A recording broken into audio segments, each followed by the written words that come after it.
Post-mortem হবে, কাটাছেড়া তো চলবে, কারণ দিল্লিতে ২৬ বছর পর এবার ক্ষমতা দখল করতে চলেছে ভারতীয় জনতা পার্টি। অন্তত এখনো পর্যন্ত বেলা 12:30 পর্যন্ত ট্রেন্ড তো তাই বলছে। ৭০টার মধ্যে ৪৭টিতে এগিয়ে বিজেপি। আম আদমি পার্টির হ্যাট্রিক হওয়ার কথা ছিল, কিন্তু তার হচ্ছে কই। ২৩টি আসনে এগিয়ে রয়েছে আম আদমি পার্টি। কংগ্রেস একটি আসনেও এখনো পর্যন্ত লিড করছে না। তাহলে রাজধানী দখলের পথে বিজেপি বলা যেতেই পারে। সুমনদার সঙ্গে কথা বলবো। সুমনদা, সেলিব্রেশনের ছবি দেখছি, আপনি একটু আগে বলছিলেন যে এই হারের পিছনে, জয়ের পিছনে যেমন অঙ্ক থাকে, হারের পিছনে অঙ্ক থাকে, যে অঙ্ক হয়তো একটু এদিক ওদিক হলে আজ আম আদমি পার্টি কংগ্রেসকে ম্যানেজ করে বা কংগ্রেসকে সঙ্গে নিয়ে ক্ষমতা দখল করতে পারত। দেখুন অতনু, ওমর আবদুল্লার পরে উদ্ধব ঠাকরের কাছ থেকেও রিয়াকশন এসে গেছে। উদ্ধব ঠাকরে বলে দিয়েছেন যে এই হার বেসিক্যালি ইন্ডিয়া জোটের একসঙ্গে না থাকার জন্য হার। এবার উদ্ধব ঠাকরের একটা বলার পেছনে যুক্তি আছে। দেখুন, আপের সব হেভিওয়েটরা তো হাঁটছে। আপনি যদি নিউ দিল্লির সিট দেখেন, সেখানে অরবিন্দ কেজরিওয়াল পিছিয়ে আছেন ১১০০ কিছু বেশি ভোটে, আর সন্দীপ দীক্ষিত কংগ্রেসের প্রার্থী পাচ্ছেন ২০০০ ভোট, ২০০০-এর একটু বেশি ভোট। এরকম আমি কস্তুরবানগর, উত্তমনগর, আরও অন্তত ১৬টা সিটের কথা বলে যেতে পারবো, যেখানে বিজেপির জেতার মার্জিন কংগ্রেসের প্রাপ্ত ভোটের থেকে কম। তাহলে যদি আপ আর কংগ্রেস একসঙ্গে থাকতো, তাহলে অন্তত ১৬টা সিটে মানে বিজেপির ৪৭ হতো কিনা সন্দেহের বিষয়। এবার রাজনীতি সবসময় ২-২-৪ নয়, রাজনীতি অনেক সময় ২-২-২২ হতে পারে। অর্থাৎ ইন্ডিয়া জোট যদি ইউনিফাইডলি দিল্লিতে লড়তো, তাহলে বিজেপির জন্য এতটা সুবিধে হতো কিনা সেটা দেখার বিষয়। উল্টো দিকে আপনি দেখুন, আপনি মানে আমি অন্তত রাজনৈতিক দর্শনের দিক থেকে বিজেপির বিরোধী হতে পারি, বাট লুক অ্যাট বিজেপির সাকসেস রেট। ২০২৪-এর লোকসভা নির্বাচনে যেই নরেন্দ্র মোদী বুঝতে পারলেন যে তার সঙ্গে আরএসএসের পারফেক্ট মানে মিক্সিং হচ্ছে না, আপনি যদি দেখেন দিল্লিতে আরএসএস সর্বশক্তি দিয়ে ঝাঁপিয়েছে। আরএসএসের অন্তত ৫০,০০০ ওয়ার্কার বাড়ি বাড়ি গিয়ে রিচ আউট করেছে। আপনি তার তুলনায় আমাদের তারা বুঝতে হবে যে কংগ্রেস কিভাবে অ্যাক্ট করছে। প্রিয়াঙ্কা গান্ধীর রিয়াকশন এসছে, যিনি দিল্লিতে আছেন, I have not checked yet, আমি জানি না এখনো কি হচ্ছে। এই যদি কংগ্রেসের সুপ্রিম লিডারশিপের রিয়াকশান হয়, সে দিল্লিতে বসে তিনি জানেন না যে দিল্লি কেন হাতছাড়া হচ্ছে ইন্ডিয়া জোটের, তাহলে দুঃখজনক। আপনি দেখুন যে বিজেপির মধ্যে তো আমরা বুঝতে পারছিলাম ওটা টাসেল চলছে। যোগী আদিত্যনাথ উগ্র হিন্দুত্ব বা অতি দক্ষিণপন্থার রাজনীতিতে ঠেলতে চাইছেন, সেখানে মোহন ভাগবত আটকাচ্ছেন।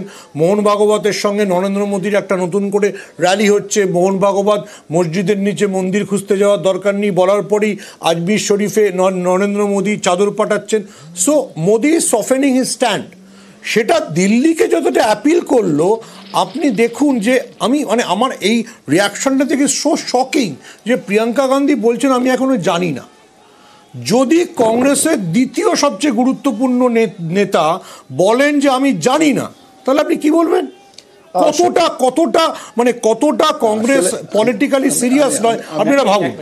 স্বাভাবিক কারণে বলতে পারে, কারণ যেহেতু we are heavily trailing behind, সেই কারণে বলার কিছু থাকে না বলে কংগ্রেস হেডকোয়ার্টারে ঢোকার সময় কংগ্রেসের অল পাওয়ারফুল একটা জিনিস বুঝতে হবে, সেটা হলো আলটিমেটলি সে যখন এম্বারেসিং সিচুয়েশনে পড়েছে তখন এটা থেকে বেরোতে হবে। সেই কারণে হয়তো এই কথাটা বলেছে। আসলে পরিষ্কার যে বিজেপি এবং কংগ্রেস একসাথে দিল্লি ইলেকশন লড়েছে, তার সাথে সাথে ইলেকশন কমিশন হেল্প করেছে। উনি একটা কথা বললেন, আমি তার সাথে সহমত, যে ইলেকশন কমিশনে বারবার আমরা অভিযোগ করেছি ভোট হঠাৎ করে বেড়ে যাচ্ছে। যেগুলো হেভিওয়েট নেতা আমাদের আম আদমি পার্টি যেখানে লড়ছে সেখানে কন্টিনিউ কিন্তু ভোট বাড়ছে, এবং পরবর্তী ক্ষেত্রে দেখা গেছে ইলেকশন কমিশনে অভিযোগ করার পর সেই ভোটগুলো কিন্তু ফেক ভোট।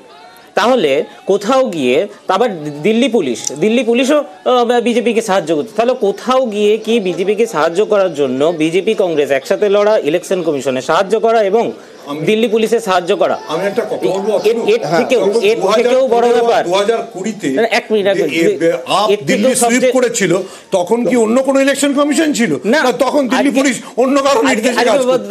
যখন আমি জিতি তখন ইলেকশন কমিশন ভালো, যখন আমি জিতি তখন ইভিএম ভালো, আর যখন আমি হারি তখন কেজরিওয়াল এবং আমাদের যে টপ লিডারশিপ তাদের এগেইনস্টে অ্যালিগেশন লাগেনি এবং চক্রান্ত করে যে লাগানো হলো।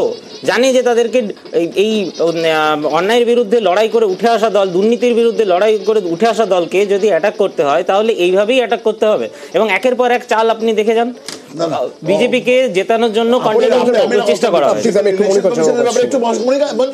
এক সেকেন্ড, সেটা হলো যে ইলেকশন কমিশনের ব্যাপারে আমরা দেখেছি মহারাষ্ট্র নির্বাচনে 3 বার পার্সেন্টেজ বদলেছেন।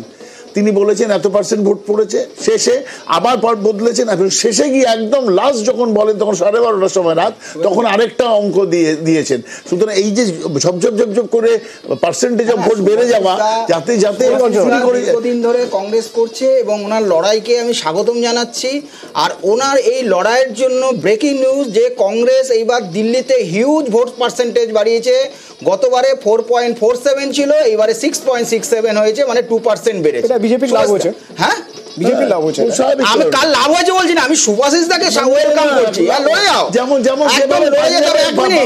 কেমন ভুল পারসেপশন। সবাই বলছে ইলেকশন কমিশনার কংগ্রেসকে বলেছে, আজকের সব পেপারে আছে যে আপনার কাছে যদি কোনো প্রুফ থাকে চলে আসুন। কালকে পুলিশ গিয়ে 1 মিনিট ভাই, তোমার বেলায় বলিনি, আর চিৎকার করতে লাভ নেই। কালকে পরশুদিন যখন কেজরিওয়াল বলেছিল যে আমার দুজন বললে কাজটা শুনবে, তোমার বেলায় তো আমি বলিনি।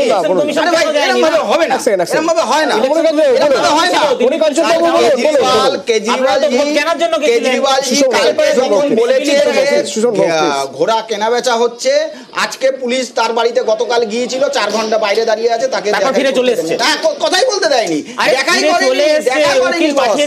দেখা করেনি। সুতরাং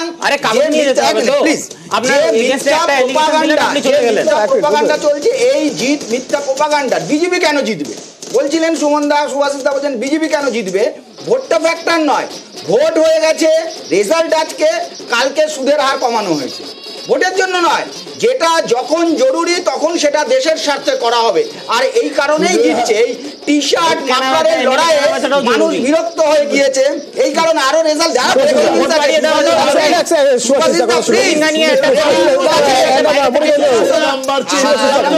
বললে হবে না। আমি কিন্তু কারোর সময় ডিস্টার্ব করি, আপনি তো বললেন, একটা ব্রেকিং নিউজ দিয়ে আমি চলে যাচ্ছি। কেজরিওয়ালও হারছে, দুজনেই হারছে, এত ফেক ন্যারেটিভের। কথা যোগ করি, আমি মেনে নিলাম যে কংগ্রেসের সব অভিযোগ ঠিক। মহারাষ্ট্রে দুর্দান্ত কারচুপি করেছে বিজেপি। লোকসভায় তুমি জিতেছিলে কি করে? লোকসভায় তুমি 48-এর মধ্যে 32টা আসন যখন জিতেছিলে তখন তো আমরা তুমি সিরিয়াস ছিলে। দেখুন, আমি আবারও বলছি যে মমতা বন্দ্যোপাধ্যায় বলুন, সমাজবাদী পার্টি বলুন, যে প্রশ্নটা তোলেন, আপনি মানে তবলিন সিং লিখেছেন, আর সকালে তবলিন সিং এত বড় কংগ্রেস ভক্ত লিখেছেন যে এই ভাই বোন কী করতে চান। প্রিয়াঙ্কা গান্ধী দিল্লিতে যেদিনকে এরকম হাঁটছেন সঙ্গে বলছে আই হ্যাভ নট চেকড ইট। এটা একটা কংগ্রেসের মানে অল পাওয়ারফুল নেতার রিয়াকশন। সমস্ত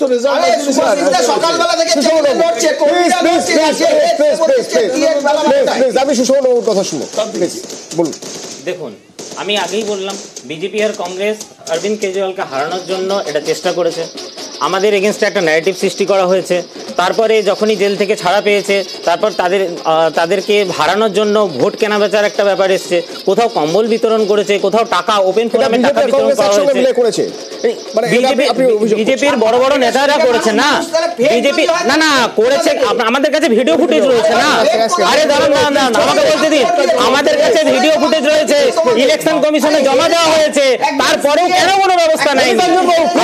ইলেকশন কমিশন কেন ব্যবস্থা নেয়নি? please. দিল্লি পুলিশ কিসের জন্য এখনো পর্যন্ত কোনো ব্যবস্থা নেয়নি? আপনাদের টপ লিডারশিপ যেখানে 1000 টাকা করে, কোথাও 1500 টাকা করে দেয়, কি করে? আপ যে এতক্ষণে বলেনি যে মোহাম্মদ ইউনূস ষড়যন্ত্র করেছে ওদের হারানোর জন্য, আমি এতেই আমি একটা জিনিস শুধু বাংলাদেশ থেকে ষড়যন্ত্র হয়েছে আমি একটা কথা না, বাংলাদেশ থেকে যখন আসে, একটা কথা বলি, বাংলাদেশ থেকে যদি আসে দিল্লিতে হয়, সেটা পশ্চিমবঙ্গ, ইউপি, বিহার, গুজরাট পার করে আসতে হবে। তাহলে সেখানে কার দায়িত্ব, সুরক্ষার কার দায়িত্ব আছে? অরবিন্দ কেজরিওয়াল। ভাই আব্বা একটু সময় দিন। সেটা হলো যে কুমার বিশ্বাস বলছে এই দলটা করাপশনে ডুবেছে। কুমার বিশ্বাস আপনাদের মানে লোক, আপনাদের লোক ছিল সারা জীবন। আচ্ছা আমি বলে নেই সত্যি, আপনার ওই যোগেন্দ্র যাদব একদম ঢুকে গেছে আম আদমি সংস্কৃতিতে নতুন কিছু নয়। আমি সুমনদার থেকে একটু জানতে চাইবো, সুমনদা, আমরা শুরুতেই বলছিলাম যে দিল্লির ভোট হয়তো ভবিষ্যতের ভারতের রাজনীতির কিছু কিছু ইঙ্গিত দেখাচ্ছে, কিছু কিছু দিক দেখাচ্ছে। আমি পাঞ্জাব দিয়ে শুরু করতে চাইবো।